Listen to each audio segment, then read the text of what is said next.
So the ever-expanding Russian threat remains at the top of the agenda for Europe and NATO, and Secretary-General Jens Stoltenberg has emphasized this during his visit in Finland. And we will explore the details of this with Professor Scott Lucas from University College Dublin. Good afternoon, sir, and thank you very much for joining us on TVP World.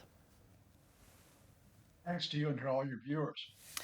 Thank you. And just before we get into the main topic of our conversation, we were wondering whether you could perhaps give us some comments on this breaking news that we've just received on the Polish soldier who just passed away, having been critically wounded at the Polish-Belarusian border. Well, for context, and I'm sure your viewers know this, but just a reminder, even before Vladimir Putin's invasion of Ukraine in February 2022, he was trying to put pressure on other states, including Poland, by encouraging migrants to cross the borders, including from Belarus, hoping in effect to create tensions in societies such as Poland's, such as the Baltic states, for example, and also Finland, a country we may discuss very soon. And the idea is that, look, I don't have to directly go to war with you. I can use these migrants, in many cases, people who are fleeing deprivation, who fled for their lives, but I can use these migrants almost as my shock troops to try to destabilize you. And I fear that that continues, although this effort has been overshadowed by Putin's subsequent military invasion of Ukraine. Finland in particular has been identifying the possibility of migrants being pushed across their border from Russia, and Belarus continues to push migrants, towards the Polish border. And when migrants are sort of caught between the country where they are, in this case Belarus, and the country they might want to get to, Poland, they get angry, they get frustrated, and we see the outcome of this, that violence does occur. Right. Poland subsequently built a border wall along Belarusian frontier to the tune, cost a couple €100 million. Soldiers regularly, patrol that border, and this incident is a direct result just of a patrol. Based on seeing that border wall and the patrolling soldiers, now there's a buffer zone to keep the situation more secure.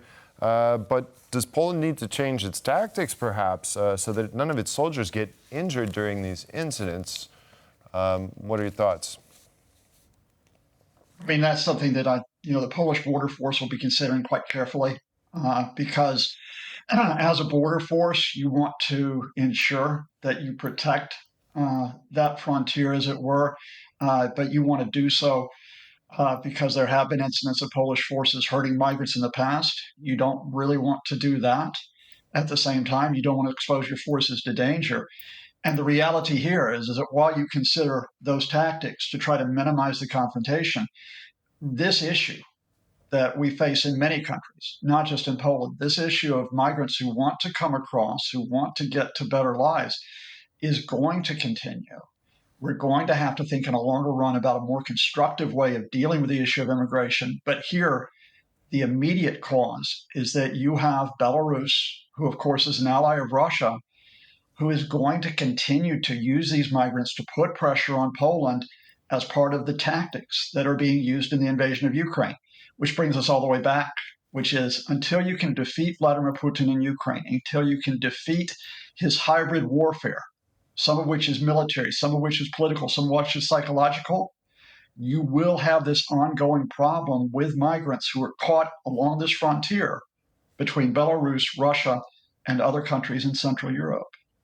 Indeed. And now moving on to Jens Stoltenberg's visit in Finland. What are your thoughts on that? Some might say that he is repeating, the main points, the main narrative that is being advocated time and time again, or perhaps is he bringing something new to the table in terms of supporting Ukraine? Certainly, you're going to have the messages that are important in terms of solidarity, in terms of unity, in terms of a long-term commitment to defense. But that rhetoric is not unimportant, because what it is linked to is unprecedented preparations, or at least preparations that we have not really seen since the fall of the Soviet Union in 1991.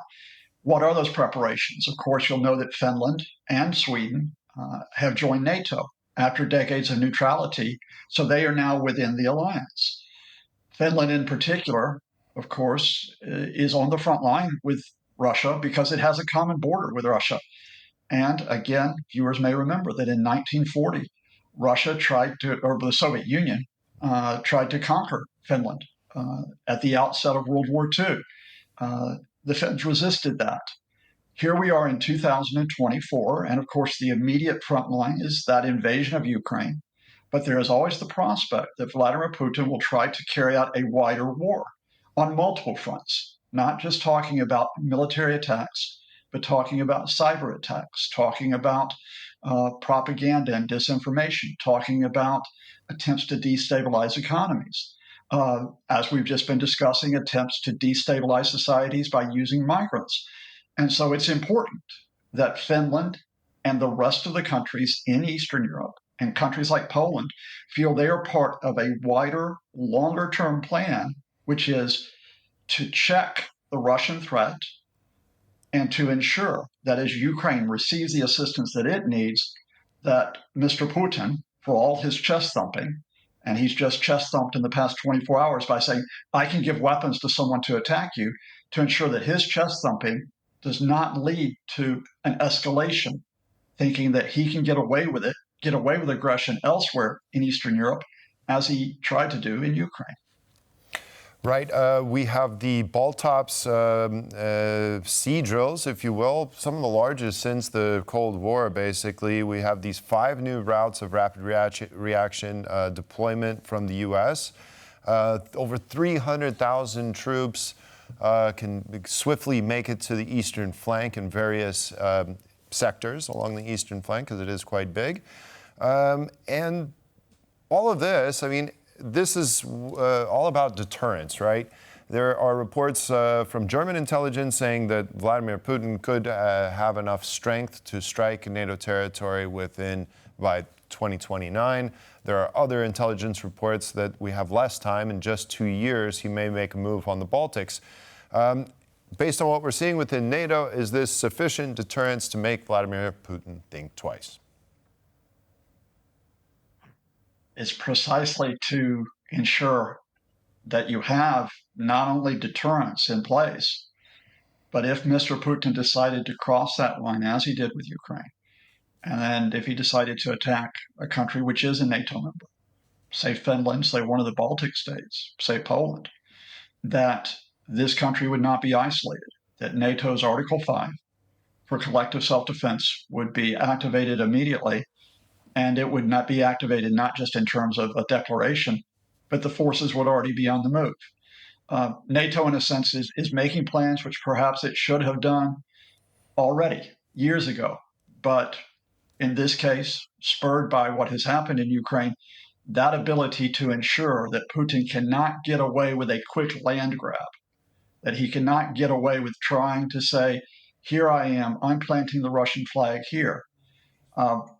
I think it's important, in other words, both as good military preparations, but it's important psychologically, because the whole Russian tactic, and again, we saw this in Vladimir Putin's comments yesterday, is to try to keep everyone unsettled. That on the one hand, Mr. Putin would say, telling a reporter from France, oh, you must be thick as a plank to think I would attack a NATO country. And then on the other hand, saying, I'll give weapons to someone else to attack you. You know, that's his approach, to keep everyone guessing. Well, NATO, by making firm plans, removes that element of guessing from our minds. All right. Hopefully that will make him think twice. Well, Professor Scott Lucas from University College of Dublin, thank you very much for joining us today. We appreciate it.